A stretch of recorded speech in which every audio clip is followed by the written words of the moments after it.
So for Bible study, we was talking about how we was all kind of agreeing to disagree, having some type of disagreement, because I guess there was this I can't ever read the names. I can't remember the names. I think we was talking about not Joseph, but it was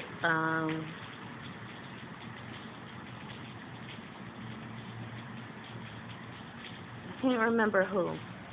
But this certain person in the Bible, he um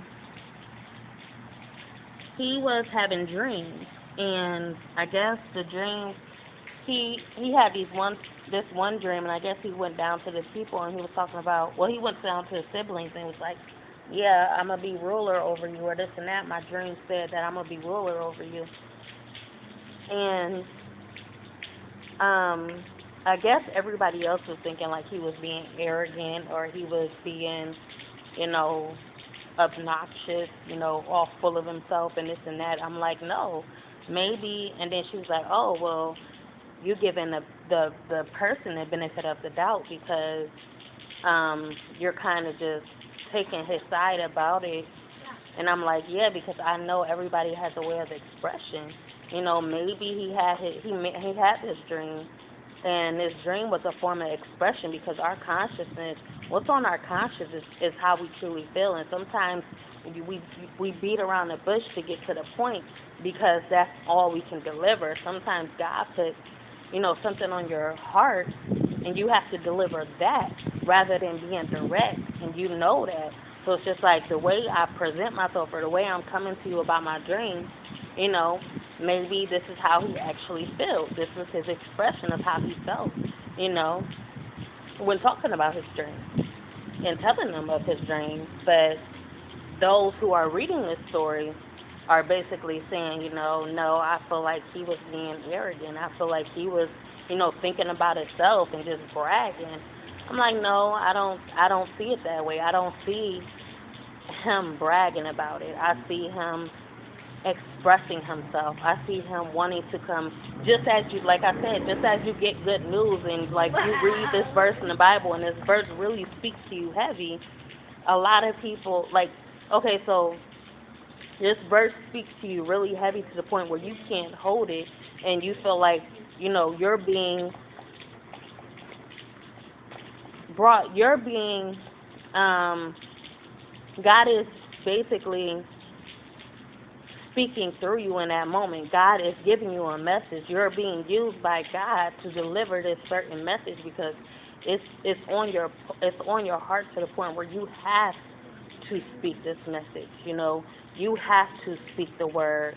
Anybody that's proud and happy about something that stands out to them, or God spoke to them, God, gave them some type of insight on what's to come, gave them some type of revolution, then this person goes down and I could see him as just as going to preach that word. He went to his brothers and sisters and he spoke about his dream, and I'm like, what? You gonna bash him about his dream? You gonna punish him about his dream? I was like, it's not like it actually happened. So why is they mad at the fact that he had a dream? When you dream of something, that's out of your control.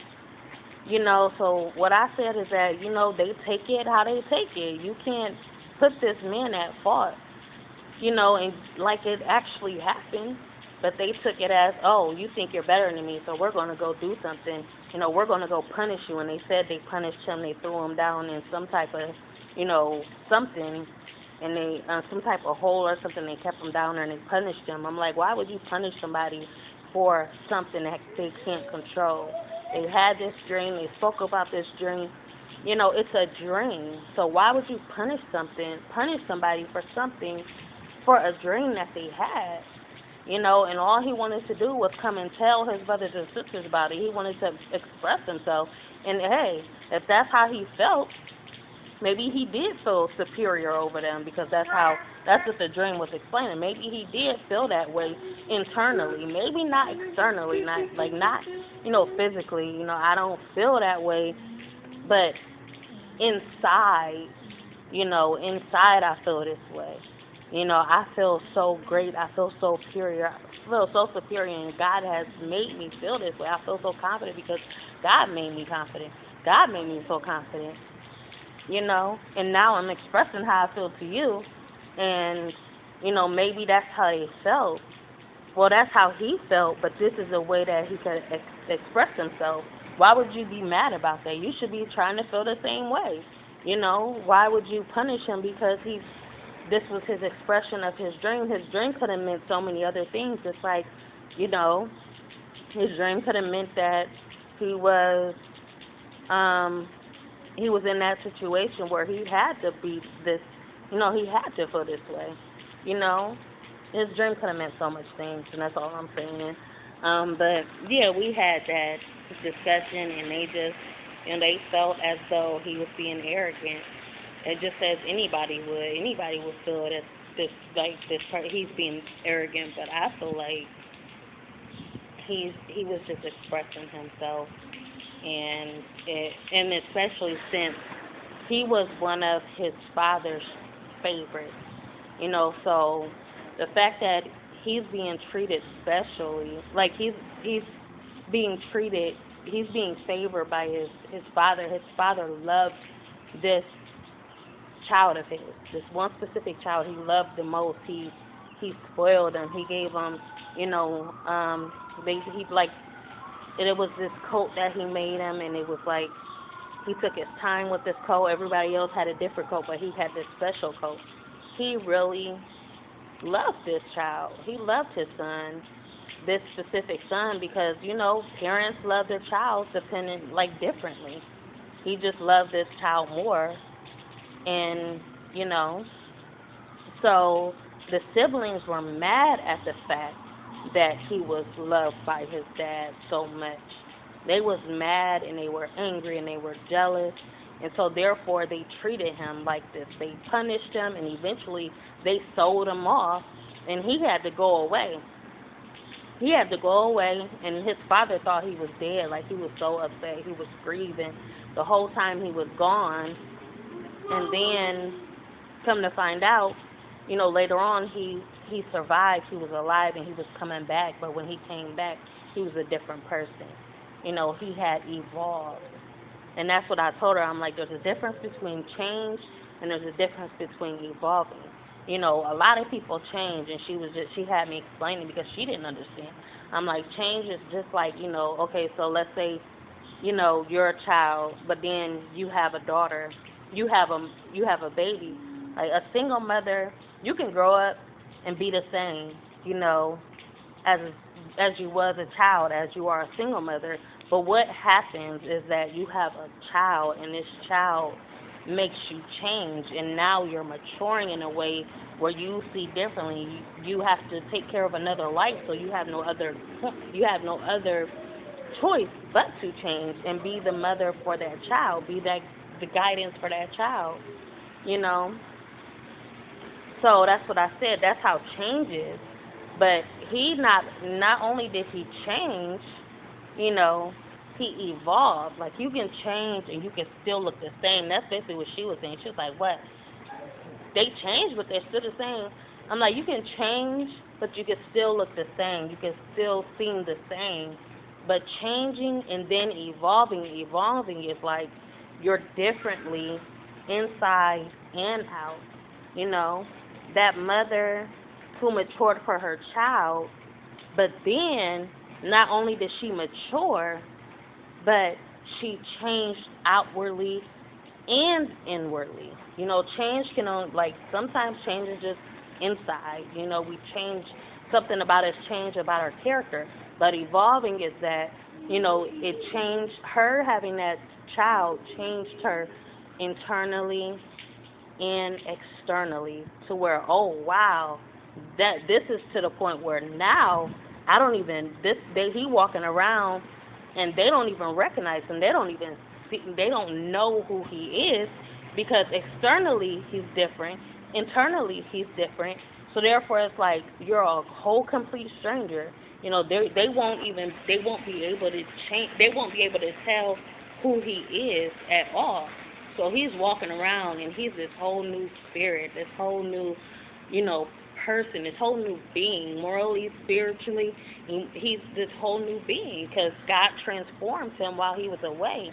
And that's why I say sometimes God takes you away from the whole situation because as long as you're here, they're going to keep stunning your growth. They're going to keep holding you down.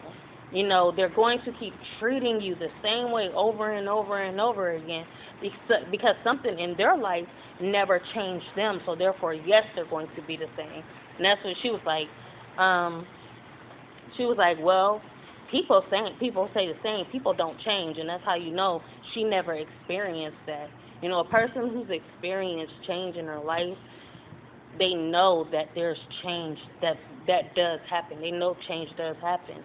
So what she was saying, I kind of was like, what? You know, how is you saying people just stay the same? But that's how it is, you know.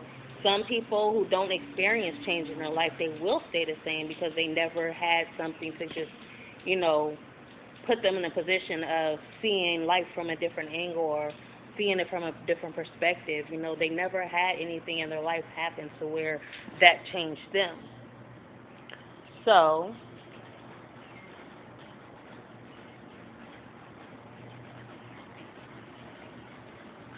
that with that being said, dang, I just got a message and it threw me off.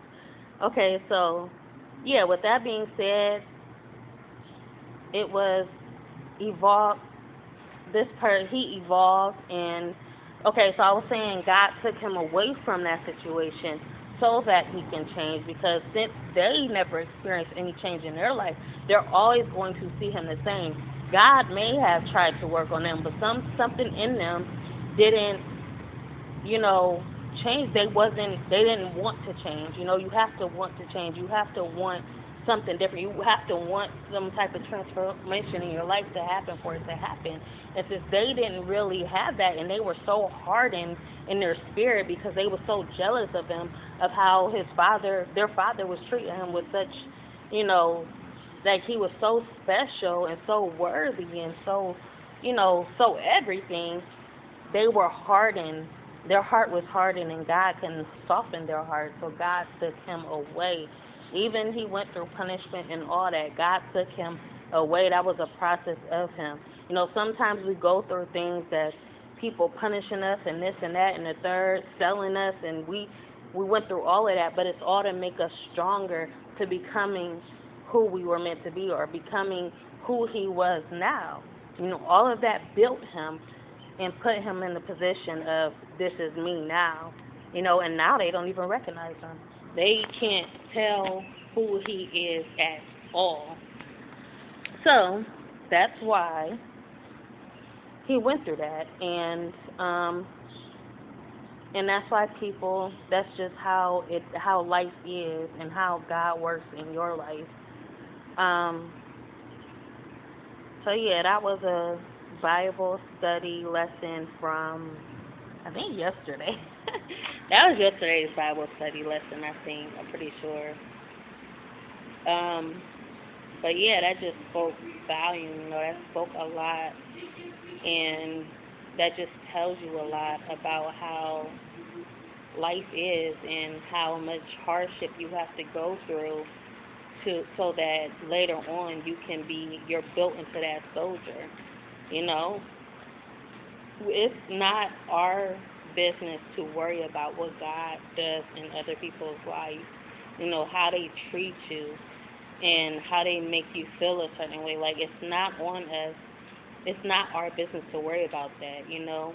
If they have God, God will deal with them and God will make that change in their life. But if they aren't with God, then you know that even if you return back to the situations, they're still the same person regardless because they don't have God in their life to transform them. So then he came back, and like I said, they couldn't recognize him. And they was like, well, she asked her, she was like, what do you think is going to happen later on in this story? And I really can't answer the question because I feel like it would be more so of, you know, if they don't change and they're still feeling the same way, him returning won't make any difference. They're still going to be that same. You know, they're still going to be the same. You know, if anything, they're not going to believe that he is who he is, or he is who he say he is. He can be like, yeah, I'm your brother. You know, I'm your brother, but you don't look like my brother. You don't act like my brother. If you don't look like it, you don't talk like it. If it quack like a duck, it look like a duck, it's a duck. It don't quack like a duck, it don't look like a duck, you're not my brother. So I feel like maybe they're going to be like, no, I don't believe you. I don't believe this is you. No, you know, you can't convince me. That maybe they'll turn their backs away from him, and he'll continue on having to, you know, walk his life, continue his journey with Christ, and he'll have to carry on without them because they never believed that he is who he said he was, and they don't believe that that's their brother, or they don't believe, and what's even worse is that maybe his father don't believe that's his son. You know, maybe that will happen. They'll be like, no, my child passed a long time ago. Like, maybe I feel like that's what it's going to be. So yeah, I think that's what I'm gonna tell her because my other answer was like, you know, maybe they'll all find out, but sometimes this is how life happens in unfortunate situations, is that no one ever finds out. Just as we brought up the fact that I think in this Bible study today, we found out that Joseph, no one never knew. No, Joseph never came out about being Mary's husband. I mean, about being Jesus, not being Jesus' dad. This whole time they thought Jesus was Joseph's child from birth, but he never was. So this whole time, just imagine, this whole time, they never knew that Joseph was not the father. They never knew, so they worshiped, most likely, if anything, they worshiped Joseph because they thought Jesus came from Joseph, but Jesus didn't come from Joseph. So that's how it is. Like, sometimes it's how it is that you can be telling the truth, or you can come out with the truth, but they're so stuck in their ways that they won't ever believe it, you know, because they've been stuck with a lie for so long. To this day, in the Bible, they pass with that on their heart, that Jesus was the son of Joseph. And Mary and Joseph never came out that Jesus was not the son of Joseph. And she was like, well, what if you was in that position, that wasn't your father. I'm like, I'm the one, I'm going to speak the truth. I'm like, that's not my father, that's not my father. But at the same time, I was like, what will hold my tongue would be the fact that if he did deny that Joseph wasn't his father, then Mary would have been stoned because she had a baby out of wedlock. That's what they would have thought. They would have thought that she would have been stoned because she had a baby out of wedlock. You know, so this whole time they didn't believe. They didn't believe because they thought Joseph was the father. And obviously Joseph and Mary knew that they weren't believers, so that's why they never spoke up about Jesus not being Joseph's child. So yeah, with that being said, that's just something I had to talk about because that was a good word. 2 days, those were good words, and I'm just now speaking up about it. So yeah, I hope this gave y'all some type of message for y'all day, and if anything, I hope that it helps y'all with anything that y'all going through in regards to siblings and being favored towards the favoritism, you taking a back seat, and stuff like that because, somebody is treated better than you. Just always keep your faith and know that, regardless of where they go, you are with God, and wherever you go, it's a purpose for you, and there's a reason that everything happens for a reason, and you're on a different journey. You can't worry about them. Just keep living your life, and as long as you continue forward, You know, don't hold on. And that's something we talked about. It's like at the end of everything, Mary became Jesus' follower. You know, he didn't look at her as a mother anymore. He didn't look at her as, you're my mother. Mary played a position and she had a role, and her only purpose was to raise Jesus up. Their only purpose was to raise Jesus up. And they said Joseph didn't even continue on after he was raised, so they don't know what happened to Joseph. They think Joseph passed away. His only purpose was to bring Jesus up, raise Jesus up. Mary's only purpose was to raise Jesus up, you know. So they raised him up, and Vontae, get out here now. Get out here. So they raised him up, and later on, Mary became just another, I don't know if she became a disciple, but she just became another follower, and that's how it has to be. You know, when you follow Christ, you're following after Christ. You know, you're following that mentality where you have to leave your siblings behind. You have to leave everybody else in the past. And you have to carry on with your life as if you're building a new life. You know, I'll be with my family of Christ, or sometimes if it's not just a family of Christ, the purpose of following God is to make a difference and to help others and to preach the gospel. Wherever you're led, and you can't, you know, hold on to your siblings and stuff, hoping that, oh, you'll come with me. No, God don't want them to come with you. God wants you to do what God wants, to walk in purpose and to, you know, be here for one reason, and that is to, Vontae, get out here. Get out here. And that is to walk in his footsteps. You know, be that child, be that person that you were created to be. You know, you can't worry about nobody else, and you just have to learn to let go of your worldly family and walk with, you know, in your Christ-like life. So yeah. With that being said, like, comment, subscribe, be notified, share, tell them free will to show you Karen, and I will talk to y'all next time. Bye.